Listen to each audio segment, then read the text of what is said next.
तो हम नेक्स्ट करते हैं मैक्सवेल मॉडल को डिस्कस करते हैं। तो सबसे पहले क्रीप फेज में हमने क्या किया है कि क्रीप फेज में क्या होता है कि आपकी जो स्ट्रेस है वो कांस्टेंट होती है और जो रेट ऑफ स्ट्रेन है वो किस पे डिपेंड करता है, स्ट्रेस पे। ठीक है, तो स्ट्रेस कांस्टेंट होती है तो स्ट्रेस साइकिल हम क्या कंसीडर करते हैं, टाउ टी इक्वल टू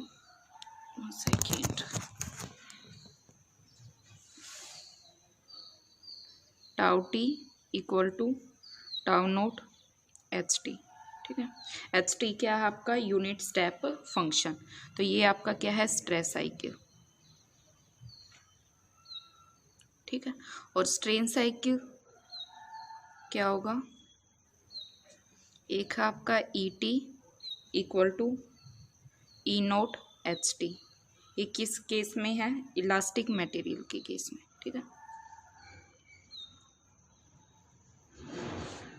और आपका विस्को इलास्टिक मटेरियल के केस में स्ट्रेन साइकिल क्या होगा आपका, विस्को इलास्टिक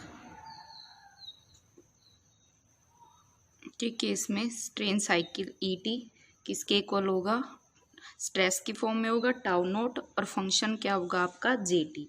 जे टी कैसा फंक्शन आपका, क्रीप कॉम्प्लेंस, क्रीप, ये याद करनी है टर्म्स। ठीक है, तो ये आपका क्या है, स्ट्रेस साइकिल। क्रीप फेज में स्ट्रेस साइकिल आपका स्ट्रेस क्या होता है, कांस्टेंट, और ये उस कांस्टेंट के चेंज में हम क्या देखते हैं, रेट ऑफ स्ट्रेन क्या है। ठीक है, रेट ऑफ स्ट्रेन किस पे डिपेंड करता है, आपके स्ट्रेस पे। तो इलास्टिक मटेरियल के लिए आपका क्या है, E T equal to E not H T, unit step function की फॉर्म में, और विस्को इलास्टिक मटेरियल के लिए क्या होगा, strain E T equal to tau not J T. ठीक है, तो ये याद करना है। सिमिलरली इसके अपोजिट, बस यही 3 टर्म याद करनी है इन फेज के लिए, थोड़ा बहुत इनके बीच में इंग्लिश और इनके डायग्राम शो करनी है, इम्पोर्टेंट है, ये डिस्कस करने के लिए एग्जाम में आ सकता है। तो रिलैक्सेशन फेज में क्या होगा आपका, स्ट्रेन साइकिल कांस्टेंट होगा। पहले इसमें रिलैक्सेशन फेज में इसका अपोजिट, पहले क्या लिखेंगे, स्ट्रेन साइकिल। ठीक है, स्ट्रेन साइकिल कांस्टेंट होगा तो क्या होगा, E T equal to E not H T. E not और टाउ नोट क्या है आपके इनिशियल। ठीक है, जब टी 0 पे आपका स्ट्रेस क्या होता है, टाउ नोट, और स्ट्रेन क्या होता है, ई नोट। ठीक है, तो ये फिक्स्ड होते हैं आपके। तो इक्व सिमिलरली इलास्टिक मटेरियल के लिए अब इसमें अपोजिट होगा, स्ट्रेस साइकिल। इसके लिए इलास्टिक मटेरियल के लिए क्या होगा, स्ट्रेस है तो क्या लिखेंगे, tau T equal to tau note H T. ठीक है, और विस्को इलास्टिक मटेरियल के लिए क्या होगा, टाउ टी ई नोट, आपका इसमें फंक्शन लेना है वाई टी। ठीक है, वाई टी आपका डिक्रीजिंग फंक्शन है, और इस वाई टी को आप क्या बोलते हैं, रिलैक्सेशन मॉडुलस। ठीक है, इंपॉर्टेंट टॉपिक है इसलिए दोबारा डिस्कस किया है।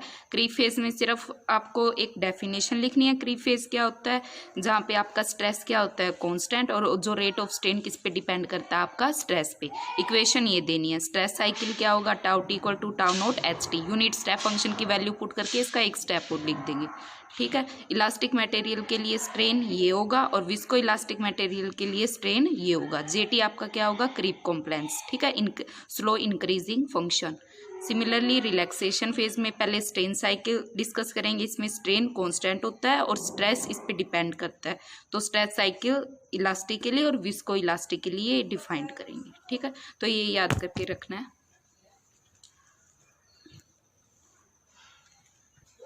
मैक्सवेल मॉडल करते हैं। मैक्सवेल मॉडल क्या होता है आपका, या मैक्सवेल मटेरियल। ठीक है, क्या होता है मैक्सवेल मॉडल में, इसको पूरा डिस्कस करेंगे, इसकी थ्योरी है। तो मैक्सवेल मॉडल को डिस्कस करने के लिए इसमें आपने क्या क्या डिस्कस करना है, एक स्ट्रेस स्टेप वाइज एक करना है, स्ट्रेस स्ट्रेन रिलेशन निकालना है मैक्सवेल मॉडल के लिए, स्ट्रेस स्ट्रेन रिलेशन। दूसरा क्रीप फेज डिफाइन करना है मैक्सवेल मॉडल के लिए। तीसरा रिलैक्सेशन फेज। ठीक है, ये 3 पॉइंट में आपने मैक्सवेल मॉडल को डिस्कस करना है।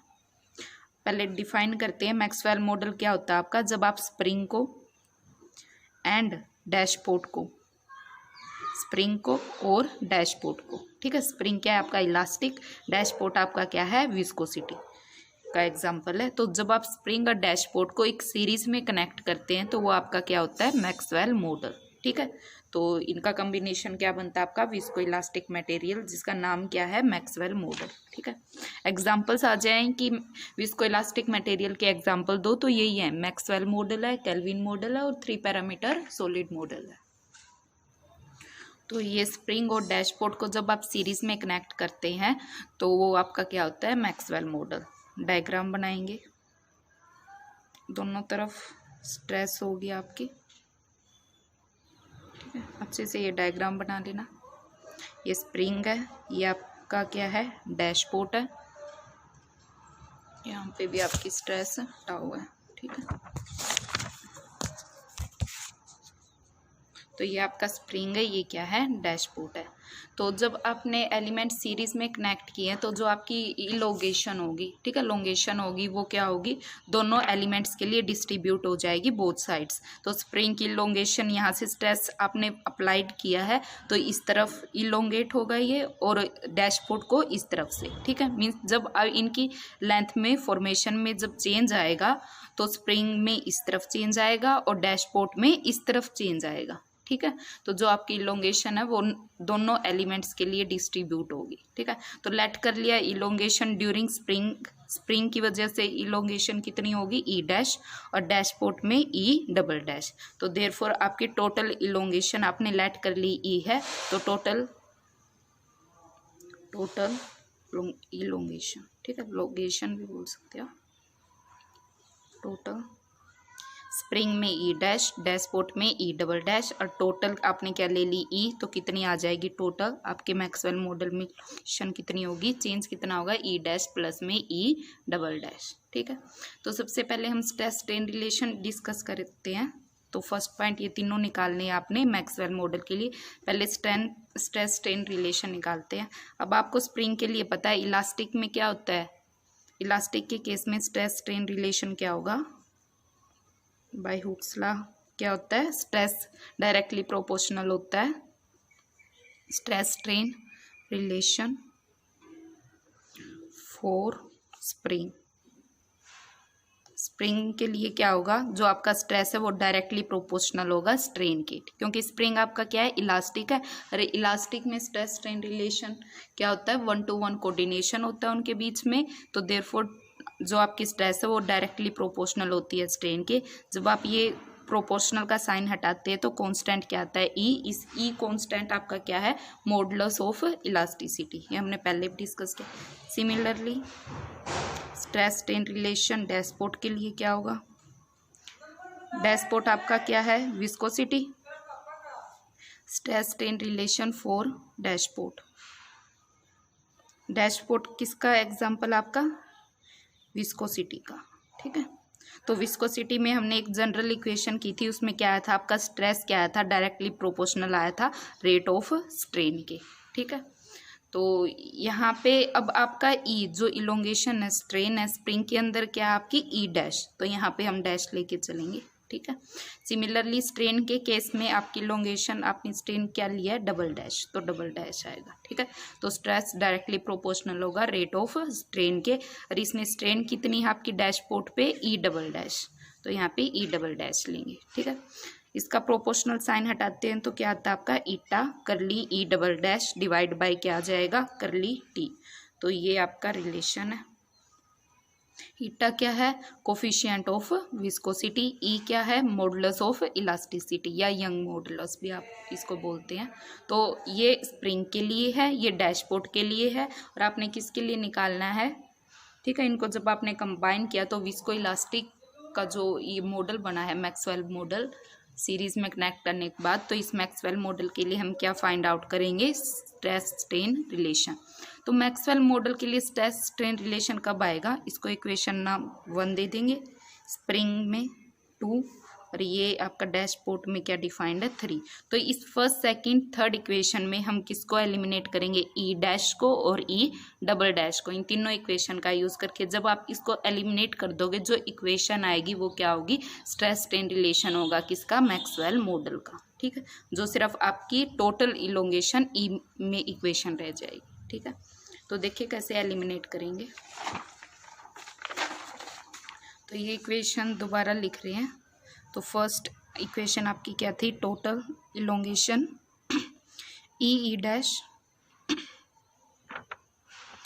ठीक है, स्प्रिंग में क्या है ई डैश सेकंड, और आपका डैशपोर्ट में क्या होगा, स्ट्रेस क्या होगा, ईटा करली ई double dash divide by curly t. ठीक है, तो ये आपकी 3 इक्वेशन है, ई डैश और ई डबल डैश को एलिमिनेट करना है।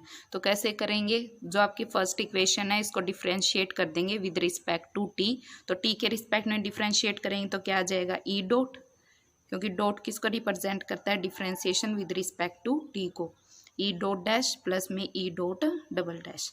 इनकी वैल्यू यहाँ से निकाल लेंगे। सेकंड इक्वेशन में से ई डॉट डैश की वैल्यू फाइंड आउट करते हैं। तो इसका क्या करेंगे, टी के रिस्पेक्ट में डेरिवेटिव क्या आ जाएगा, करली tau by curly T, E dash means क्या है आपका ई डॉट डैश। ठीक है, टी के रिस्पेक्ट में जब डेरिवेटिव किया तो यहाँ से इसको आप टाउ डॉट भी लिख सकते हो, ई को इस तरफ ले आएंगे, ये इक्वेशन आ जाएगी। ठीक है, तो ये किसकी वैल्यू आ गई आपके पास, ई डॉट डैश की। सिमिलरली ई डॉट डबल डैश, ये तो डायरेक्ट यही है क्योंकि ई डॉट क्या होता है आपका, ई डॉट डबल डैश क्या होगा, डॉट मतलब derivative with respect to t, किसका derivative, double dash, e double dash का। तो इसकी वैल्यू क्या आ जाएगी यहाँ से, tau by eta, tau by eta. ठीक है, ई डॉट डबल डैश की। तो ये दोनों वैल्यू इसमें पुट कर देंगे तो क्या आ जाएगा, ई डॉट किसके इक्वल आ जाएगा, tau dot divide by E plus में टाउ बाय ईटा।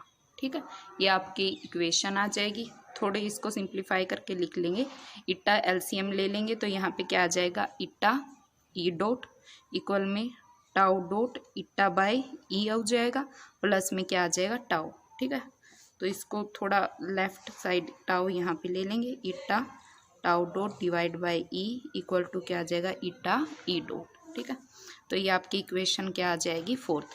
तो ये आपका क्या है, stress strain relation for Maxwell model.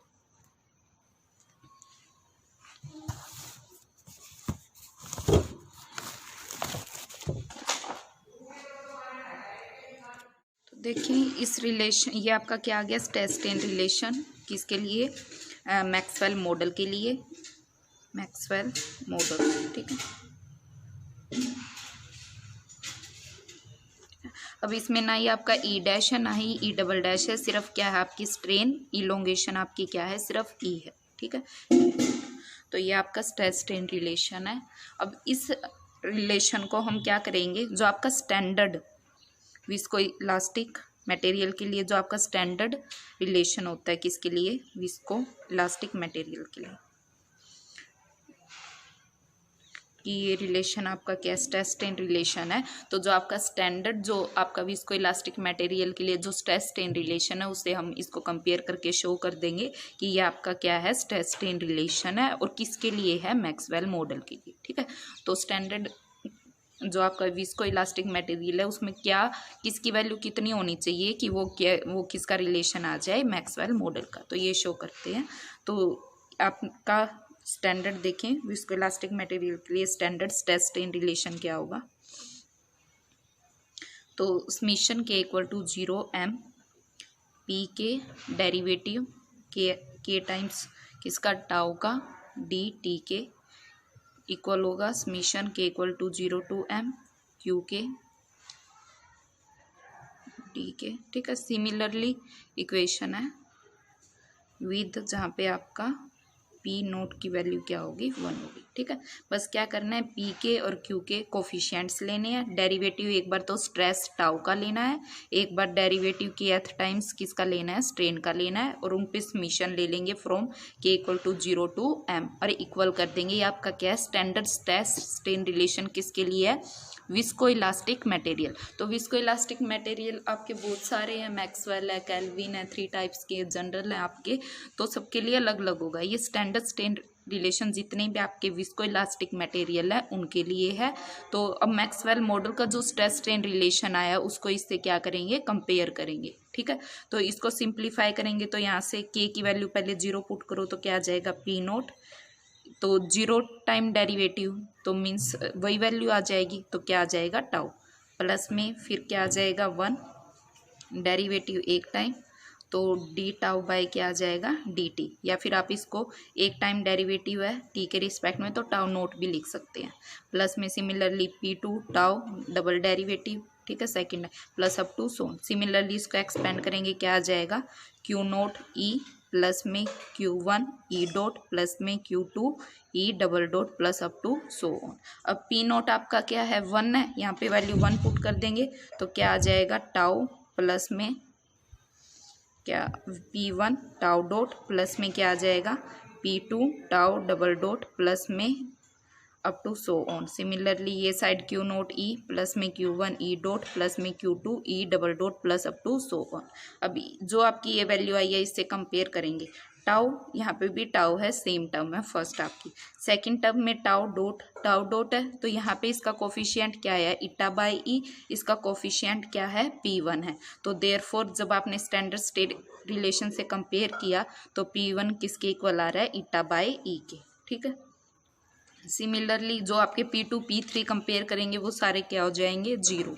तो अब राइट हैंड साइड कंपेयर करते हैं, ई डॉट फर्स्ट टर्म आपकी क्या है, ई की है, तो यहाँ पे सिंपल ई स्ट्रेन की टर्म नहीं है तो क्यू नोट की वैल्यू क्या है, 0 है, और सिमिलरली Q1 की वैल्यू कंपेयर करेंगे तो क्या आ जाएगी, ईटा, और बाकी जो आपके Q2 Q3। तो स्टैंडर्ड स्ट्रेन रिलेशन में जब आपका P1 ईटा बाई ई हो, क्यू नोट 0 और Q1 की वैल्यू क्या हो, ईटा, और बाकी जो कोफिशिएंट्स हैं वो क्या हो, सारे 0 हो, तो वो किसको डिफाइन करता है, स्ट्रेस स्ट्रेन रिलेशन किसका, मैक्सवेल मॉडल का। ठीक है, तो इसको थोड़ा रीअरेंज करके लिखेंगे तो आपका स्ट्रेस स्ट्रेन रिलेशन यहाँ से लिख रही है क्या है, टाउ प्लस में eta by E, tau dot equal to eta E dot. ठीक है, तो ये आपकी फोर्थ इक्वेशन थी। थोड़ा इसको रीअरेंज करके लिखते हैं, डॉट तो ई बाय इटा से इसको बोथ साइड मल्टीप्लाई कर देते हैं। ठीक है, तो करेंगे तो यहाँ पे क्या आ जाएगा, ई बाय इटा टाउ, ये कैंसिल हो जाएंगे, इटा से ई से सिर्फ टाउ डॉट रह जाएगा, यहाँ से इटा कैंसिल, क्या आ जाएगा, ई डॉट। तो इसको और टाउ डॉट की टर्म पहले लिख लेते हैं, टाउ की बाद में। ठीक है, क्या आ जाएगा, ई डॉट। तो ये आपकी इक्वेशन क्या है, 5 है। फर्दर आप इसको क्या लिख सकते हैं, इसको आप लिख सकते हैं tau by T star E dot. तो टी स्टार आपका कंपेयर किया 1 बाय टी स्टार की वैल्यू क्या है, ई बाय ईटा, तो देयरफॉर टी स्टार की वैल्यू क्या आ जाएगी, ईटा बाय में ई। ईटा क्या है, कोफिशिएंट विस्कोसिटी का, ई क्या है, कोफिशिएंट इलास्टिसिटी का। ठीक है, या फिर मॉडुलस ऑफ इलास्टिसिटी। तो ये टी स्टार है। तो टी स्टार आपका क्या होता है, रिलैक्सेशन टाइम। तो ये पूछ सकते हैं 1 मार्क्स में, रिलैक्सेशन टाइम क्या होता है, तो ये डिफाइन करते हैं, रिलैक्सेशन टाइम। ठीक है, तो ये आपकी 6th इक्वेशन कंसीडर कर। तो ये आपका क्या है, स्ट्रेस स्ट्रेन रिलेशन। सिंपल क्या है स्ट्रेस स्ट्रेन रिलेशन में, ये इक्वेशन लिखनी है, स्ट्रेस स्ट्रेन स्प्रिंग के लिए लिखना है, स्ट्रेस स्ट्रेन इक्वेशन डैशपोर्ट के लिए लिखनी है। इन तीनों इक्वेशन में से ई डैश ई डबल डैश को एलिमिनेट करना है। फिर जो आपकी स्टैंडर्ड स्ट्रेस स्ट्रेन रिलेशन है विस्को इलास्टिक मटेरियल के लिए, उसको लिख के जो आपकी आई है उसको कंपेयर करके ये वैल्यूज शो करनी है। फिर उसको थोड़ा रीअरेंज कर रखा है, ई बाई ईटा से दोनों तरफ मल्टीप्लाई कर दो, या सीधा एलसीएम लेके आप डायरेक्ट भी लिख सकते हो। तो पहले टाउ डॉट की टर्म लिखेंगे, फिर टाउ की, फिर right hand side E dot में।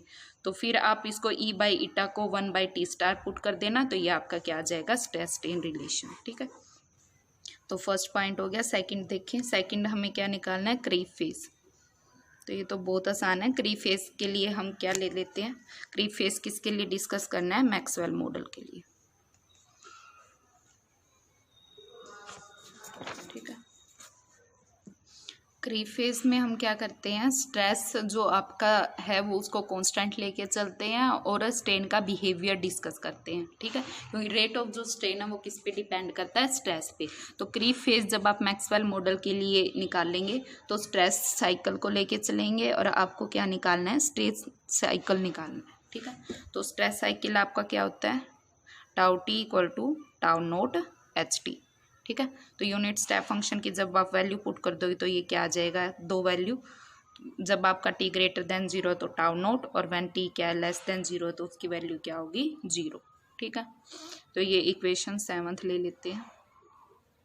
तो जो आपकी 5th जो आपका स्ट्रेन रिलेशन आया है, क्योंकि यहाँ पे तो सिर्फ क्या है, स्ट्रेस है, तो स्ट्रेन कहाँ से निकालेंगे, उसका स्ट्रेस का रिलेशन किसके साथ निकाला हमने, स्ट्रेन के साथ।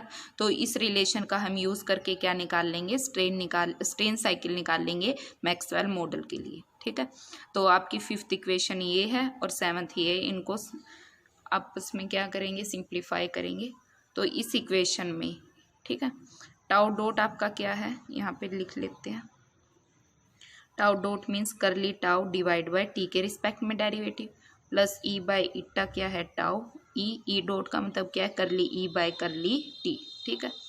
तो ये वैल्यू टाउ की वैल्यू पुट कर देंगे। तो टाउ की वैल्यू ग्रेटर देन 0 के लिए तो टाउ नोट है, तो उसका डेरिवेटिव क्या आ जाएगा, करली tau naught divide by curly T.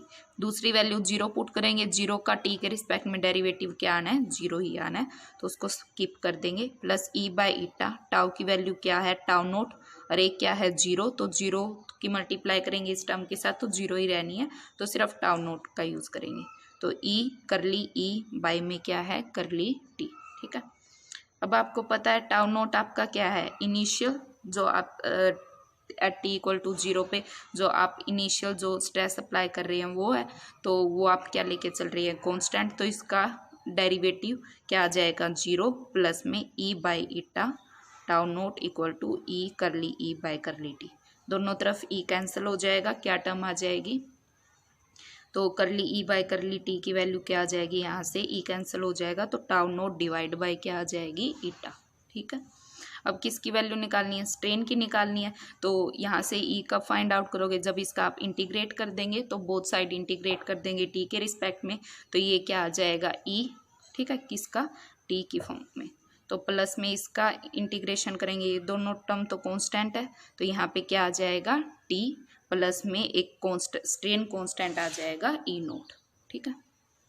अब इस कांस्टेंट की वैल्यू फाइंड आउट करनी है, तो ये डायरेक्ट आपका स्ट्रेन तो आ ही गया है, ठीक है, स्ट्रेस की फॉर्म में। अब सिर्फ यहाँ पे क्या है, कांस्टेंट आ रहा है, ई नोट, तो इस कांस्टेंट की वैल्यू फाइंड आउट करेंगे। इसको इक्वेशन 8 लेट कर लेते हैं, ठीक है। तो देखिए कैसे फाइंड आउट करेंगे।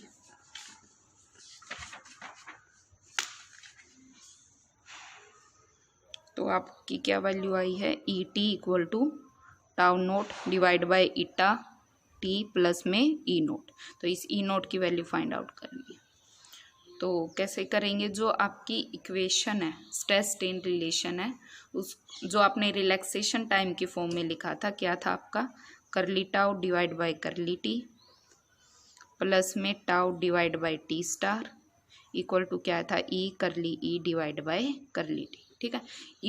इस इक्वेशन को जो स्ट्रेस स्ट्रेन रिलेशन है रिलैक्सेशन टाइम की फॉर्म में लिखा था, इसको हम इंटीग्रेट कर देंगे किसके रिस्पेक्ट में, टाइम टी के रिस्पेक्ट में, और लिमिट क्या ले लेंगे, माइनस एप्सिलॉन से एप्सिलॉन, इस कांस्टेंट की वैल्यू निकालने के लिए। तो इसको इंटीग्रेट करेंगे तो क्या आ जाएगा, लिमिट लेंगे माइनस एप्सिलॉन से epsilon, curly tau by curly t d t plus में tau divide by T star d t equal to e constant है, बाहर ले लेंगे इंटीग्रेशन से, curly e divide by curly t d t. तो करें integration, derivative से integration cancel हो जाता है, तो सिर्फ क्या आ जाएगा, टाउ, लिमिट क्या है, माइनस एप्सिलॉन से एप्सिलॉन, प्लस में यहाँ पे टाउ बाय क्या है आपका, टी स्टार है। तो अब टाउ की वैल्यू यहाँ पे पुट करेंगे हम, ठीक है, जो आपने स्ट्रेस साइकिल डिफाइंड किया है स्टार्टिंग में वहाँ से, तो इसको ब्रेक कर देंगे क्योंकि टाउ की वैल्यू ग्रेटर देन 0 के लिए तो टाउ नोट है और लेस देन 0 के लिए क्या है 0 है। तो लिमिट्स को किस पॉइंट पे ब्रेक कर देंगे 0। तो ये क्या आ जाएगा माइनस एप्सिलॉन से 0 tau divide by T star d t plus में 0 से epsilon tau divide by T star d t plus किसके इक्वल है ये सारा ई माइनस एप्सिलॉन से एप्सिलॉन करली e divide by curly t d T. ठीक है, अब लिमिट पुट करेंगे अपर लिमिट एप्सिलॉन। ठीक है, क्योंकि ये क्या होता है टाउ टी इस फॉर्म में होता है आपका, तो यहाँ पे टी की जगह करना है, टी के रिस्पेक्ट में है, तो क्या आ जाएगा टाउ एप्सिलॉन माइनस में लोअर लिमिट पुट करते वक्त माइनस लोअर लिमिट पुट करते हैं तो माइनस एप्सिलॉन प्लस में। अब यहाँ पे वैल्यू टाउ की क्या आ जाएगी, ये लिमिट्स कहाँ है आपकी लेस देन 0 है, तो टी लेस देन 0 के लिए वैल्यू क्या होती है 0, 0 का इंटीग्रेशन क्या हो जाएगा 0 प्लस में tau divide by T star. ठीक है, तो यहाँ पे इसका इंटीग्रेशन टाउ की वैल्यू क्या होती है ग्रेटर देन 0 के लिए टाउ नोट, तो यहाँ पे इसकी वैल्यू क्या पुट कर देंगे टाउ नोट। ठीक है, तो इसका इंटीग्रेशन क्या हो जाएगा आपका tau naught divide by T star into में, अब ये तो कांस्टेंट हैं दोनों, तो इनटू में क्या आ जाएगा टी के रिस्पेक्ट में है तो टी आ जाएगा। ठीक है, और लिमिट क्या है आपकी माइनस एप्सिलॉन से एप्सिलॉन इक्वल में ई, इसका इंटीग्रेशन हट जाएगा, डेरिवेटिव से इंटीग्रेशन कैंसिल, तो यहाँ पे भी क्या आ जाएगा अपर लिमिट पुट करेंगे और लोअर लिमिट। ठीक है, अब आपको पता है कि जो नेगेटिव के केस में स्ट्रेस और स्ट्रेन नेगेटिवली आप अप्लाइड नहीं कर सकते, तो उस केस में टी माइनस एप्सिलॉन और ई माइनस एप्सिलॉन क्या होगा 0, तो यहाँ पे वैल्यू पुट कर देंगे तो क्या आ जाएगा सिर्फ टी एप्सिलॉन, ये 0 0, यहाँ पे वैल्यू क्या आ जाएगी tau naught divide by T star, epsilon क्या आ जाएगी सिर्फ पॉजिटिव वैल्यू यहाँ पे लेके चलेंगे और माइनस एप्सिलॉन क्या हो जाएगा कैंसिल हो जाएगा, तो अपर लिमिट क्या आ जाएगी सिर्फ एप्सिलॉन। ठीक है, एप्सिलॉन इक्वल टू ई, यहाँ पे क्या रह जाएगा सिर्फ ई एप्सिलॉन। ठीक है, अब इस टर्म में हम एप्सिलॉन को कहाँ टेंड करवा देंगे 0 पॉजिटिव की तरफ, तो यहाँ पे वैल्यू पुट कर दो टाउ 0 पॉजिटिव प्लस में tau naught divide by T star, यहाँ पे क्या आ जाएगा 0 positive equal to E 0 positive.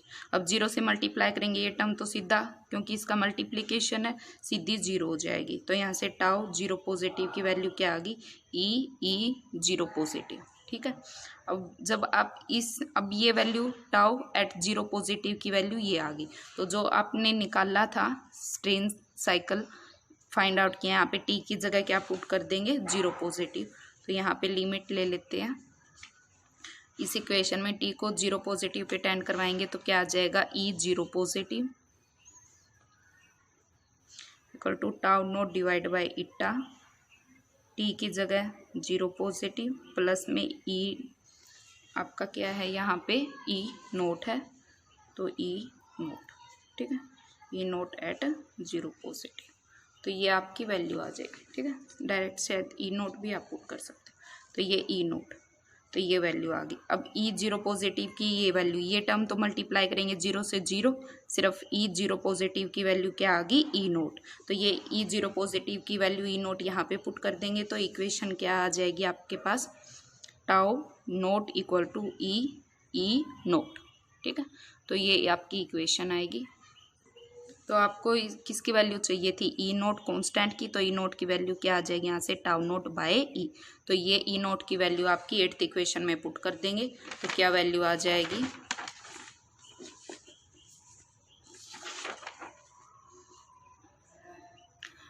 तो E T equal to tau naught divide by eta into T plus में क्या था ई नोट की वैल्यू क्या आई है टाउ नोट डिवाइड बाय ई, तो ये वैल्यू यहाँ पे पुट कर देंगे। ठीक है, तो ये आपका क्या आ जाएगा स्ट्रेन साइकिल।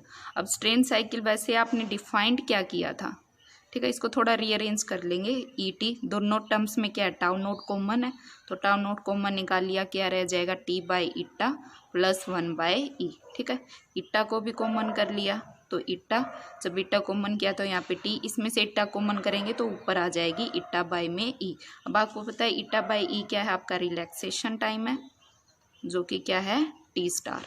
तो ई टी की वैल्यू क्या आ जाएगी, T note divide by eta into T plus में टी स्टार।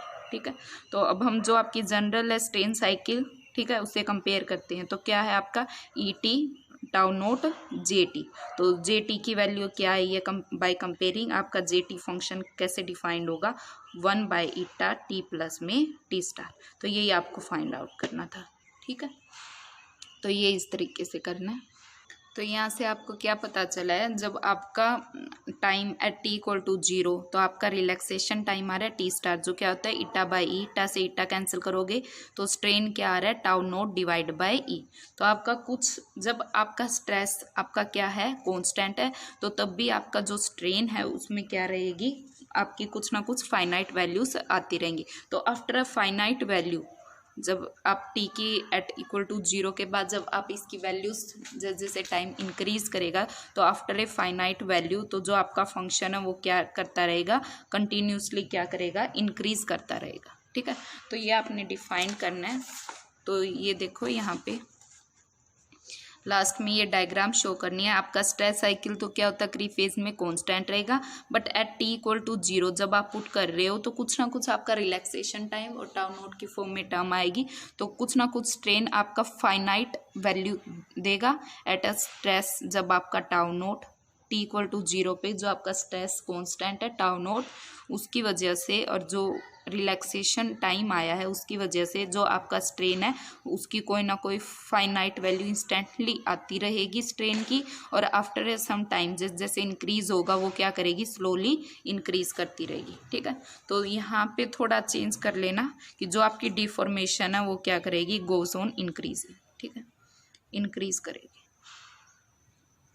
ठीक है, it is observe that for a fixed amount of stress, जब स्ट्रेस की कोई ना थोड़ी बहुत फिक्स्ड अमाउंट है उसकी वजह जो आपका स्ट्रेन है वो इंस्टेंटली मीन्स जो आपका टाइम एट 0 है उस पर क्या करेगा, टेक्स अ फाइनाइट वैल्यू, कुछ ना कुछ उसकी फाइनाइट वैल्यू आएगी, which is the behaviour of N elastic solid. वो फाइनाइट वैल्यू किसके बिहेवियर की वजह से आएगी, जो उसमें इलास्टिक सॉलिड का अफेक्ट है। ठीक है, इन दोनों के कॉम्बिनेशन से बनाए तो स्प्रिंग की वजह से वो क्या आएगी, थोड़ी स्ट्रेन आएगी। So for large values of T, जैसे टी की लार्ज वैल्यूज आप पुट करोगे, जो आपकी डिफॉर्मेशन है वो क्या करेगी, गोज ऑन इंक्रीजिंग। वो किस बिहेवियर की वजह से आएगी, आपकी विस्कस फ्लूइड के बिहेवियर की वजह से। तो ये आपका क्या है, क्री फेज। तो सिंपल सा है कि क्री फेज में आपको क्या करना है, स्ट्रेस साइकिल को कांस्टेंट लेके चलना है। ठीक है, स्ट्रेन स्ट्रेस साइकिल का यूज़ करके किसकी वैल्यू निकालनी है आपको, ई टी स्ट्रेन की निकालनी है। उसमें एक कांस्टेंट ई नोट आएगा। इस कांस्टेंट को फाइंड आउट करने के लिए जो आपका स्ट्रेन रिलेशन है रिलैक्सेशन टाइम की फॉर्म में, उसका इंटीग्रेशन कर देंगे, माइनस एप्साइलन से एप्साइलन लिमिट ले लेंगे, उसको सिंप्लीफाई करेंगे तो वहाँ पे क्या करेंगे, tau minus epsilon, E minus epsilon की वैल्यू 0 पुट कर देंगे इंटीग्रेशन को जब आप सोल्व करोगे उसमें। ठीक है, तो आपके पास ये आ जाएगी टर्म। तो इस टर्म के अंदर सिर्फ आपको ई को 0 पॉजिटिव निकालना है, ये टर्म आ जाएगी। अब ये ई 0 पॉजिटिव कहाँ से वैल्यू आएगी, यहाँ से, ताकि आप टी को क्या पुट कर दो, 0 पॉजिटिव। जैसे आप बाउंड्री कंडीशंस पुट करते हैं सेम उसी तरीके से करना है। ये वैल्यूज निकाल के यहाँ से ई 0 पॉजिटिव की वैल्यू निकाल लो। तो ई 0 पॉजिटिव की वैल्यू निकाल लोगे तो ई नोट यहाँ पे पुट कर दोगे, तो tau 0 positive divide by E आपको ई नोट मिल जाएगा। ई नोट फिर यहाँ से ये क्या है, इनिशियली टाइम है, तो टाउ एट 0 पॉजिटिव है, टी इक्वल टू 0 पे क्या होता है, टाउ नोट, तो डिवाइड बाई क्या आ जाएगा, ई। ठीक है, तो अब ई नोट की ये वैल्यू आ गई, तो फर्दर इस इक्वेशन में पुट कर देंगे, तो ये आपका क्या आ जाएगा, स्ट्रेन साइकिल। इसको थोड़ा सिंप्लीफाई कर लेंगे, टाउ नोट और ईटा को कॉमन निकाल के ये वैल्यू आ जाएगी। ये आपका क्या आ गया, स्ट्रेन जो आपकी डेफिनेशन है। ठीक है, स्ट्रेन साइकिल के लिए उसे कंपेयर करेंगे तो ये आपका फंक्शन आ जाएगा। फिर हम डायग्राम बनाएंगे। यहाँ से आप देख रहे हो कुछ ना कुछ आपका रिलैक्सेशन टाइम भी आ रहा है। जब आपने टी 0 पुट किया तो स्ट्रेन की आपको क्या मिलेगा, इलास्टिक सॉलिड के बिहेवियर की वजह से जब आपका स्ट्रेस कांस्टेंट है तो आपको कुछ ना कुछ स्ट्रेन की फाइनाइट वैल्यूज मिलती रहेंगी। ठीक है, तो ये यहाँ तक है टी 0 कुछ ना कुछ आपको स्ट्रेन एक ई टाउ नोट टाइम तक, जब तक आपका टाउ नोट इनिशियल है तो तब तक आपको क्या मिलता रहेगा, कांस्टेंट मिलता रहेगा। ठीक है, तो कुछ ना कुछ फाइनाइट वैल्यू आती रहेगी, फिर स्लोली एकदम वो डिफॉर्मेशन क्या कर जाएगी, इंक्रीज कर जाएगी। तो ये ग्राफ शो करने हैं और ये डिस्कस करना है, बस इतना ही है। तो रिलैक्सेशन फेज में देखिए, रिलैक्सेशन फेज सेम इसी तरीके से है कि आप क्या करोगे, ये करके देखना रिलैक्सेशन फेज, ठीक है। बहुत इजी है, कोई डाउट हो तो मैसेज कमेंट कर देना। तो मैक्सवेल मॉडल में क्या है, स्ट्रेन साइकिल लेके चलेंगे, आपको स्ट्रेस साइकिल फाइंड आउट करना है। स्ट्रेन साइकिल ये है, ये इक्वेशन आ गई, ये +2 में जो आप मेथड करते थे इंटीग्रेटिंग फैक्टर फाइंड आउट करेंगे, ठीक है। ये आपकी इक्वेशन दी हुई है ओडी फॉर्म में, तो ये इंटीग्रेटिंग फैक्टर होगा इसके लिए, ठीक है। वही आपकी y इंटू इंटीग्रेटिंग फैक्टर, ठीक है, terms of n not containing x plus में ये टर्म्स, तो वो फॉर्मूला यूज़ करेंगे, तो वहाँ से आपका क्या आ जाएगा, स्ट्रेस आ जाएगा। तो स्ट्रेन लेके चलेंगे, आपको क्या निकालना है, स्ट्रेस। सिंप्लीफाई कर लेंगे इस इक्वेशन को, इंटीग्रेटिंग फैक्टर उसका सॉल्यूशन किस टाइप का होगा, सिंप्लीफाई करने के बाद आपको क्या मिल जाएगा, स्ट्रेस। सिमिलरली इसमें टाउ नोट आपका क्या आ जाएगा, कांस्टेंट ऑफ इंटीग्रेशन। तो इसकी वैल्यू निकालेंगे 0 पॉजिटिव पुट करके, इसको सिंप्लीफाई कर लेंगे, तो कंपेयर करेंगे आपको स्ट्रेस साइकिल मिल जाएगा, कंपेयर करेंगे तो YT फंक्शन मिल जाएगा, ठीक है। सेम उसी तरीके से सिमिलरली इसमें क्या है, आपका जो रिलैक्सेशन फेज है, ठीक है, स्ट्रेस के केस में, स्ट्रेस में जो आपका क्री फेज था वो तो कांस्टेंट था, बट रिलैक्सेशन फेज में क्या होएगा, स्ट्रेन जब आपका कांस्टेंट है उसकी वजह से आपको स्ट्रेस की कुछ ना कुछ फाइनाइट वैल्यू मिलेगी, और फिर वो क्या करेगा, ड्यू टू दिस वैल्यू वो क्या करेगा, स्लोली इस फंक्शन की वजह से स्लोली डिक्रीज करता रहेगा आफ्टर डिफॉर्मेशन। तो सिमिलरली इसमें क्री फेज आपका क्या था, स्ट्रेस जब आपका कांस्टेंट था उसके लिए आपको फाइनाइट वैल्यू स्ट्रेन की मिली थी, फिर वो इंक्रीज कर गया था। तो यहाँ पे आपका जो स्ट्रेन है रिलैक्सेशन फेज आप यहाँ पे लिख लें, ठीक है, इस केस में। तो ये क्या है, रिलैक्सेशन फेज आपका कांस्टेंट रहेगा स्ट्रेन, तो इसके लिए आप क्या लिखोगे, for a finite amount of strain, जो आपका मैक्सवेल मॉडल है वो एग्जिबिट करेगा finite amount of stress instantly, means at t equal to 0 पे, and then it goes on decreasing, फिर वो क्या करेगा, डिक्रीज कर जाएगा, ठीक है, at then it goes on decreasing. तो एट t इक्वल टू 0 पे स्ट्रेस यहाँ पे दिखाया हुआ है। तो ये डायग्राम दोनों को कंबाइन करके बनाए हुए हैं, तो इस तरीके से ये क्या आ जाएगी, आपका मैक्सवेल मॉडल डिस्कस करना है, ठीक है। तो for large values of t जो आपका मैक्सवेल मटेरियल है, it has an complete relaxation, ठीक है। तो इस तरीके से ये इस मैक्सवेल मॉडल को डिस्कस करना है। तो सबके अंदर हमने क्या करना है, पहले स्ट्रेस स्ट्रेन रिलेशन, फिर क्री फेज, फिर क्या निकालना है, रिलैक्सेशन फेज, दोनों के डायग्राम शो करने हैं, दैट्स इट, इतना ही है। तो बाकी जो 2 मॉडल हैं, केल्विन और रिलैक्सेशन, वो डिस्कस करेंगे। फिर इन तीनों मॉडल की क्या है, जनरलाइज्ड फॉर्म है, तो वो करनी है, ठीक है। तो सिर्फ इस यूनिट में इतना ही है, इम्पोर्टेंट है, 1-2 बार रीड करके 2-3 बार लिख के देख लो, तो फिर ये अच्छे से हो जाएगा। और ये श्योर है कि एक मॉडल तो कंपलसरी आता ही आता है, ठीक है। तो जितनी भी आपकी यूनिट है, स्कोरिंग यूनिट है, और डिफ़िकल्ट भी नहीं है, फिक्स्ड ही वैल्यूज़ है, फिक्स्ड ही टर्म्स है, तो उनको अच्छे से याद करके लिख के देखना है, ठीक है। Thank you.